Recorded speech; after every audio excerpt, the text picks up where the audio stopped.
Well, welcome back, leaders. We are excited to jump into Ephesians 5 and 6 with you guys together. We wanted to kind of just launch off to say we recognize this is a challenging passage with some thorny and challenging issues and items. And one of the things we wanted to say from off the top is just as you guys kind of come into your groups to be prayerful, that we're going to tackle topics on marriage, on parenting, tackles just on culture. And so just be sensitive that you're going to have people in your groups coming from multiple different either denominational backgrounds or just very different life perspectives.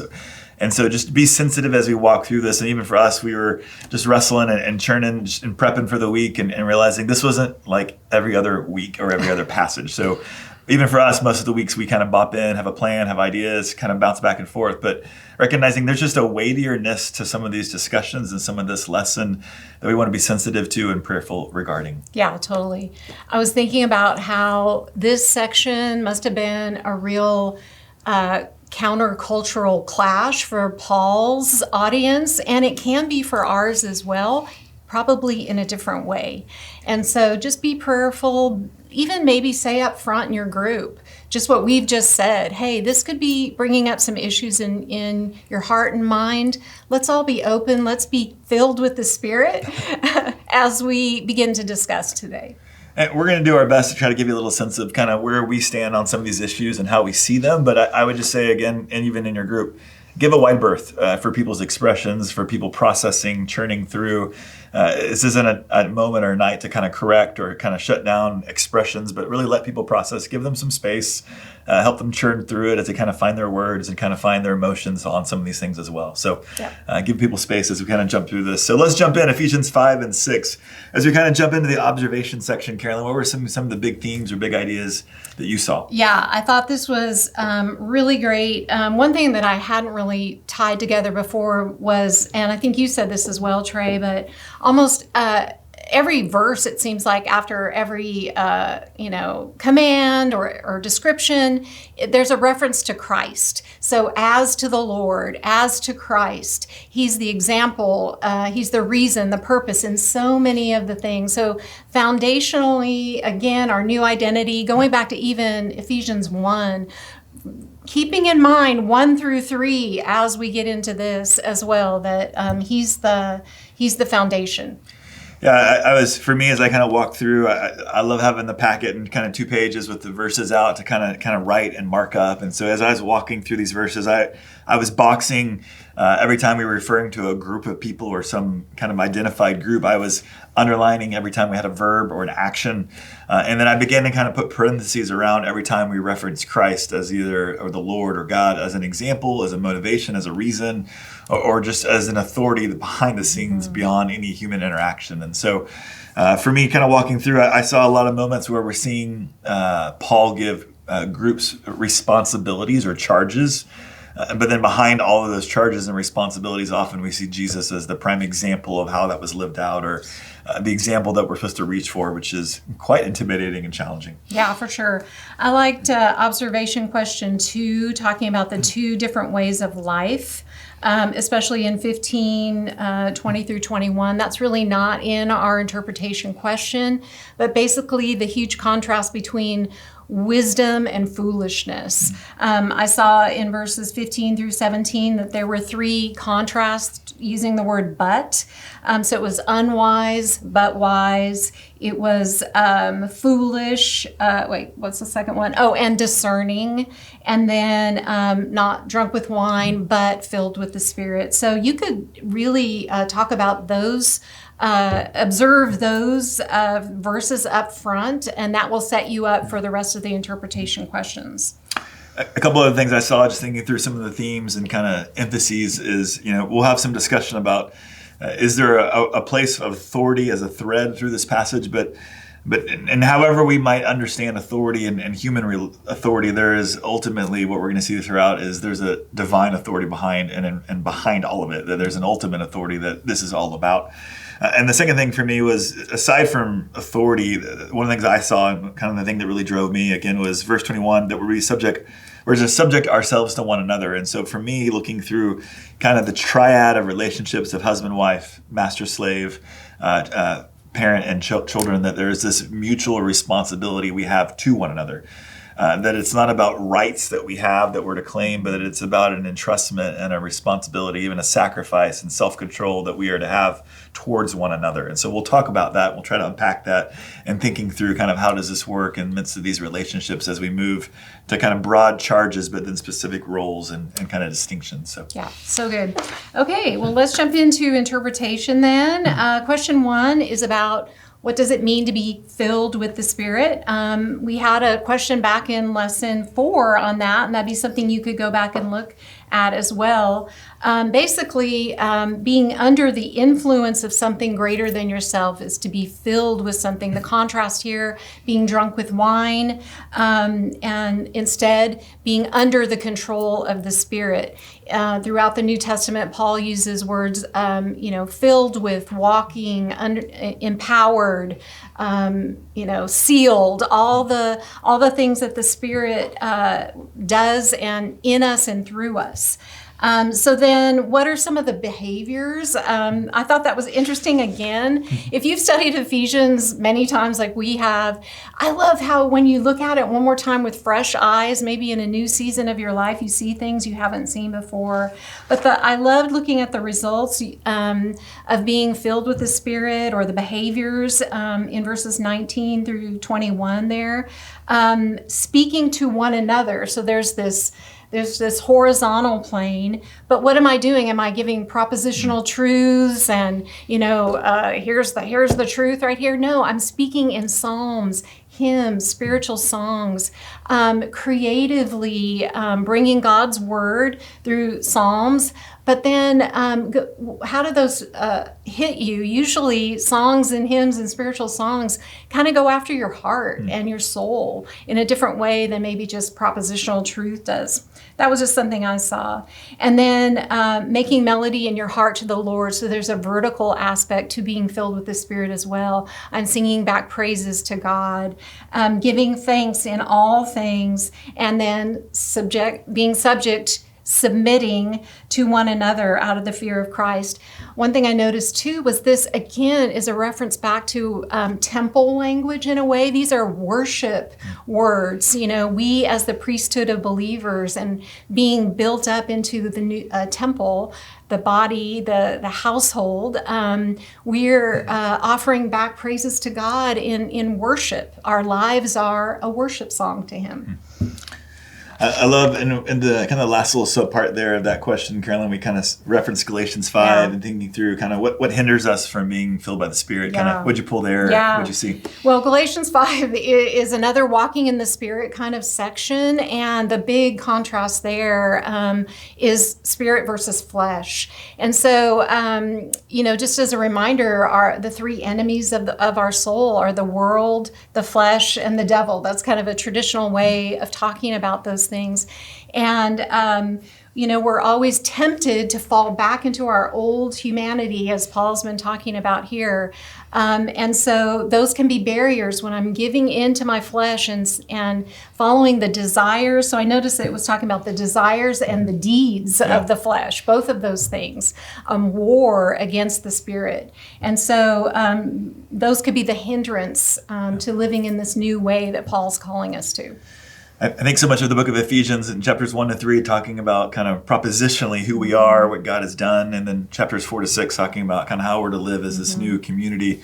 So many of the things that I feel like Paul's hitting on are such hard, challenging things. Yeah. So unity, purity, and now kind of this idea of submission and entrustment to each other are elements that our flesh doesn't thrive in, is not the instinctive desire or response that we have in just about any situation. So to kind of hit us first with to be filled with the Spirit is the only thing that's going to make possible the kind of responses and the kind of response we could have to the responsibilities He's going to give us as we kind of look through the rest of this section. So, so let's look through the rest. So we're going to get into kind of question 2. What does it mean to be subject to someone else in referencing back to 5:21? So we obviously are trying to highlight that we believe that the charge in 21 ends up being a umbrella that kind of captures much of what he's going to say in these triad or these couplets that he's going to talk about in the remaining verses of our passage. Now, in many ways, we would argue to you guys that what's being said is not just a charge for those that are the wives, the children, or the slaves, but that it is a charge for every party in whatever couplet that is being described. And so that charge is for everyone that he's going to talk to next. And it's going to, in a sense, frame exactly the kind of responsibilities that we have to one another. As he references these Greco-Roman kind of household codes that kind of form, and would have been a familiar concept for him to speak into, what he's going to do in those is really flip it in a way to kind of highlight responsibilities that each party is going to have that they wouldn't have thought of normally from the culture. And so he's going to do something very countercultural here, and that he's going to give charges and responsibilities to parties that they wouldn't have thought of it that way. And so everyone would have walked through here and thought, whoa. One of the things we were talking about, and we'll talk about husbands and wives in a minute, but even just the charges to the parents. Fathers, don't exasperate your children. Children, obey your parents. So the children obey your parents. We go, yeah. Especially as parents, I like that. But even the idea, fathers, don't exasperate your children. That in that culture at the time, fathers didn't necessarily have responsibilities to the children. That they could have done as they pleased, and didn't necessarily have to see themselves indebted or having to be considerate in a way that they engaged in the role that they had within the home. And so what he's doing here is, I think, flipping things around for them to see implications of the gospel in their life in roles that they play that they wouldn't have seen prior to coming to Christ. And Paul's trying to help them see it in a new way, to go, there are charges and there are responsibilities upon you that the culture wouldn't have put upon you, but that you do, and it's going to flip it around for them. Yeah, so good. I loved how we had all these different cross references here, and basically they're all encompassing. We're in subjection to Christ. We're to husbands and masters, governing authorities. Yeah, yes. All human institutions. Right. And again, going back to our example, our model of Christ, I just couldn't help but think of Philippians 2, where it's like, this is how you have unity, is you think of others as more important than yourselves. And then who's our great model for that? Just as Christ, emptied himself, took on the form of a bondservant. The cruciform life modeled by Jesus is how we go about this. So question 2, then, as we set this up and trying to get into it a little bit, well, what does it mean to be subject to oneself, and what does that look like? And for us, it is what we're trying to get to. It's the opposite of control. It's the opposite of domination. It's the entrustment of oneself to another. It's not the exaltation of one's rights, but it's I think an awareness of one's responsibilities to another. Yeah. That they're not independent from each other, or independent to do and navigate however they would please. Yeah, I loved some of the definitions. The Greek word is hupotasso, and it means to arrange under and to yield to another. Those are beautiful definitions, I think. I like a yield. One of the words that for me I've been trying to use is entrustment. It's this sense too of I'm giving of myself to another. And so we may have different roles that we play, but in those roles we're yielding, we're honoring, we're entrusting ourselves to another. Question 3 highlights these household relationships, and how do these relate to 5:15-21? I know these household codes have been something you looked into a lot and thought about a lot, and so help unpack that for us as we look at it and how it impacts this passage. Yeah, so we added this little background information here that may be new to you, maybe new to some of the people in your group.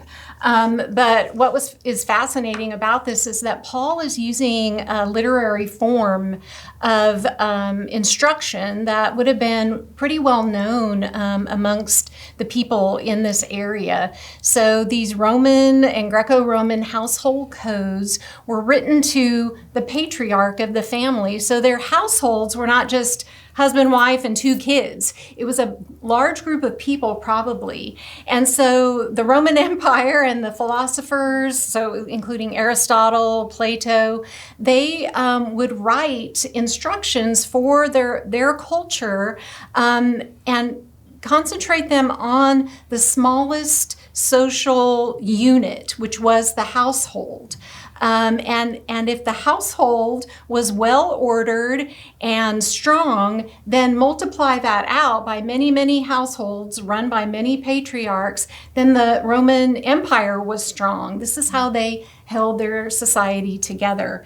And so by Paul using this familiar literary form, he's going to be blowing their minds because of the way he's doing it.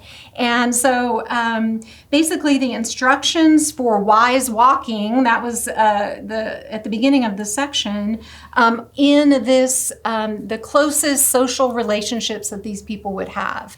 And so given this hierarchy, how might it have heard by this original audience? I think, once again, in a culture that was status-driven, where all the households were vying for social status and moving up the ladder, to be told to order yourself under and to treat one another not as a stepping stone, but as someone that I serve, I think that would have been mind-blowing for them. And because another little literary thing here is Paul actually addresses people who were not addressed in the Greco-Roman household codes. They were only addressed to patriarchs. So Paul is addressing the traditionally subordinate roles of wives, children, and slaves. So just in that very fact, that he is dignifying them, naming them, and giving them responsibility would probably have blown their minds. It's really good. I think about that he is raising their dignity, raising their worth, putting them as fellow heirs, the grace of life as a husband and wife. But then I think too of the husbands, the fathers, in a sense, the cultural patriarchs. And I also think what he's doing here is he's, in that day and time, they would have felt like they had the rights to do whatever they pleased. And what Paul is doing is basically challenging them to say that in your role and the way that you relate within your home, you are actually to give up yourself and you are to subject yourself, that the people in your home are not just for your benefit. Yeah. That you're not to order your life, you're not to order this home in such a way that is only for you, but ultimately there's one that you're to honor outside of the home. And so to have another authority, or to have the Lord, in a sense, in a lofted and exalted place beyond and above the home, I think would have also completely kind of flipped things around for them, and thinking through how the home was to function and why it was to function. Yep. Question 4, what does it mean for a wife to subject herself to her husband? How does a wife's responsibility fulfill the controlling idea of this paragraph, to subject yourselves to one another? I think one of the challenges and one of the tensions we have as we kind of walk through this passage is, the question is as Paul is, I think, flipping the culture upside down, giving responsibilities and rights to people and dignity to people that may not have had it before. The question is he flipping even the patriarchal structure or the sense of order and authority as well? And so what is he asking the wife to do? And did he, is he undermining that structure or pulverizing that structure, or what? I think ultimately, there are going to be two basic camps on this discussion. There are going to be those that come at this from what we would have referred to as a complementarian perspective. They're going to see a distinction in the roles of men and women within marriage and within the church. Those that are coming from an egalitarian perspective are going to kind of, in a sense, remove those kinds of distinctions, preferring equality and seeing that kind of order not as something that God intended as ideal, but as something that was because of the fall. And so one of the things that we're going to see, and at least as we kind of, as a church that's a complementarian church, is that we're going to see a structure that was there all the way back into Genesis 1. And that what's ended up happening with the structure in which husband is head over the wife is that within that structure, it's not that structure was created post-fall, but that structure has been undermined like all of life post-fall. And so sin has entered in even to the marriage relationship, has entered into the parenting relationship, has entered into all relationships within all of society. And so those relationships now that were supposed to be functioning in a certain way are no longer functioning that way. Now husbands are ruling and domineering, or they're passive. And so part of what we see here is that Paul is going to call the husbands to function in a very different way, not domineering and not lording it over, and not disengaged even as a parent as well. And what they're going to call the wives to is not a ruling over the husband and taking over of command. And so you have this kind of, in a sense, is how is this relationship supposed to work? And basically what we see is that they are, in a sense, called to one another. And we're going to see in Genesis as well, they're one flesh. There is a unity, there is speaking of husband and wife, there is a unity, there is a solidarity, there is an entrustment to one another.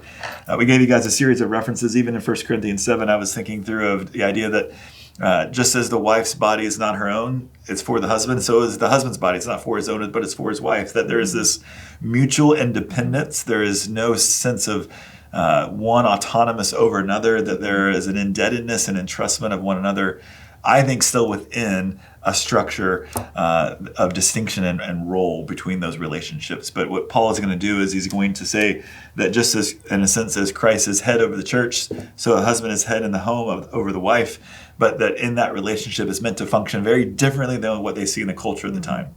In the time that the husbands could divorce their wives for no reason. They didn't have to give any consideration at all for the wives. And so Paul is going, that's a complete miss of what God's designed and what God's intended. And so he's kind of, in a sense, flipping that around and saying, no.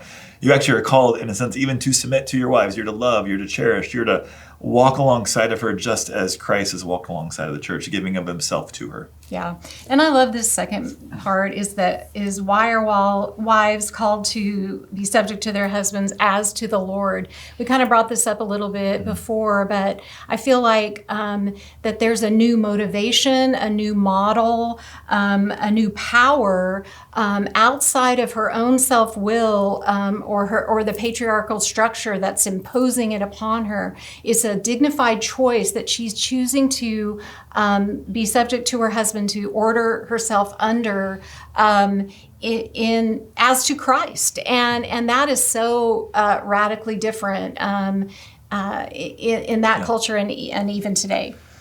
And in that culture, the ordering was because of a perceived inferiority, that women didn't have the same rights, they didn't have the same dignity in that day and time. And so what Paul is doing is going, no, there is an ordering, but not because of inferiority, not because of a distinction of skill or necessarily even of God's design, but that there is a shared equality, there's a shared glory, there's a shared purpose even, yet there's distinction of role and how it kind of walks itself out. And so as we kind of ask the question, is it based on cultural realities or timeless principles? I think the Greco-Roman household codes were in some ways built off of cultural realities for cultural reasons.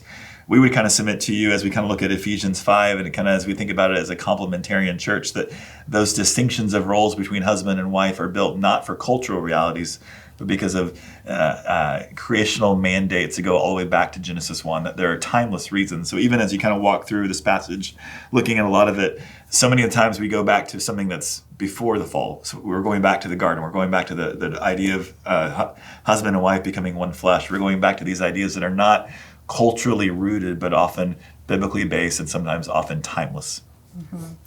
Great. Okay, so question 5. How should a husband demonstrate Christ-like love for his wife? What'd you get, Trey?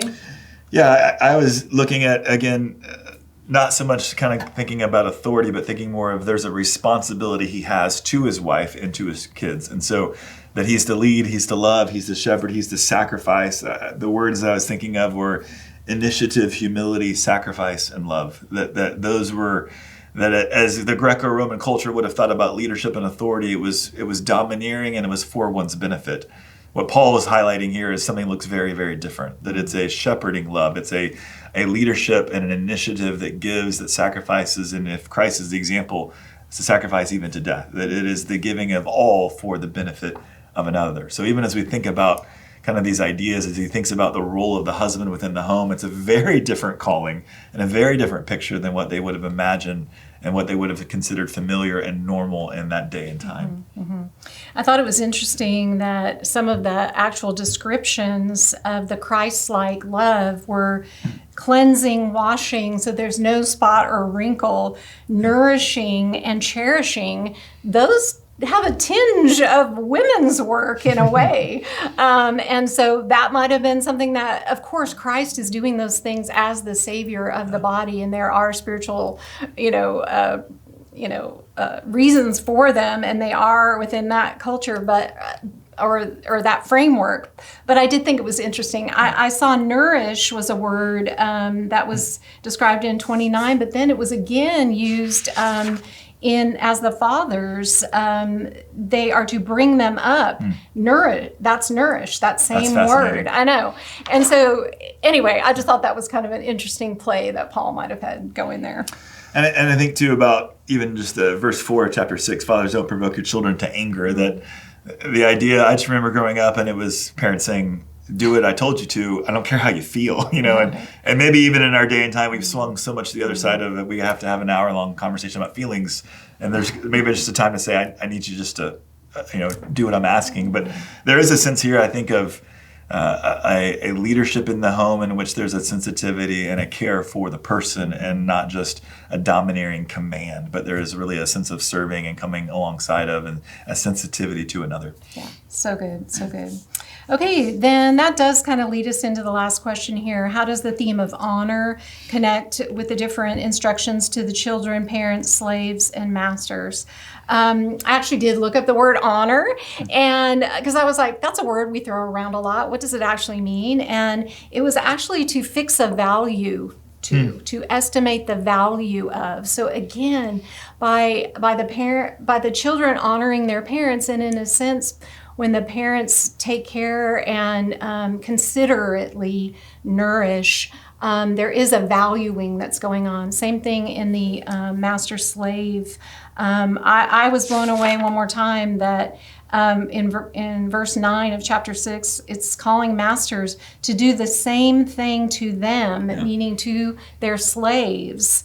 So that he's just told the slaves to obey and render service as to the Lord. And he's calling the masters to do the exact same thing, which in essence is honoring them as human beings, as fully, dignified image bearers, basically.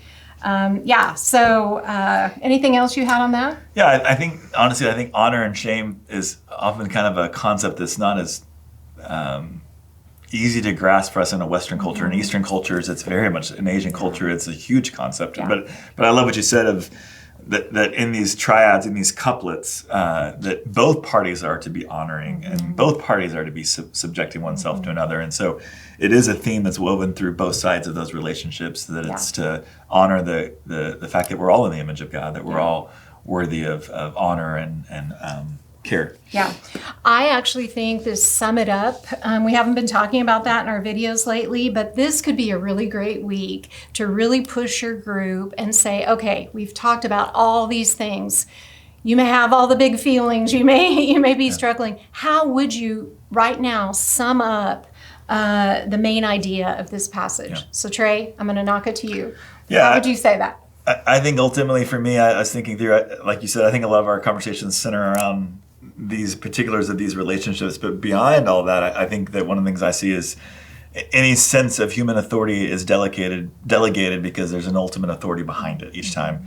The other thing I see kind of through here is that this central command in 5:21 to subject ourselves to one another could be kind of seen as a command that we're honoring one another, that in whatever roles we're to play, that we're to be extending honor, granting honor to what is due honor, because we're all in the image of God. Yeah, that's so good.